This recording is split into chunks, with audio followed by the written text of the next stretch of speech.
ያው አንቺ ንገሪልኝ እሺ። በተለይ ደግሞ እንደማፈቅረው በደንብ አድርገሽ ንገሪልኝ። በደንብ አድርጌ ነው የምነግርሽ ኬኪ። አታስቢ አደራሽ። በእኔ ይሁንብሽ። አታስቢ። መጣው ፊላ ወይ እንዴነሽ አለን። ወይኔ በእናትህ ኬኪን እኮ እንደምታፈቅራት አውቃለሁ። ይሄን ግን በቃ በጣም ተገድጄ ነው ይሄንን ነገር የምነግርህ።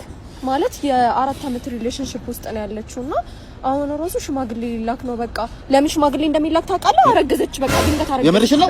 አዎ ልታገባ? አዎ ልታገባ ነው። እና ሽማግሌ ተልኳል ምናምን አርግዛ ነው ደግሞ ከባዱ ነገር ማለት ነው።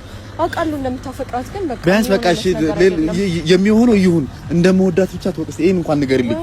ትንሽ ልቧ እንኳን ከራራ አንተ እንዴት እንደምትወደው ያኛውን ልቧ እርግፍ እስኪል ድረስ አመጣ። እኔም በጣም ነው ልቤ እስኪል ነው የምወዳት። በቃ እሺ እነግርልሃለሁ። ግን አይዞክ እሺ ይላ ምን አለሽ?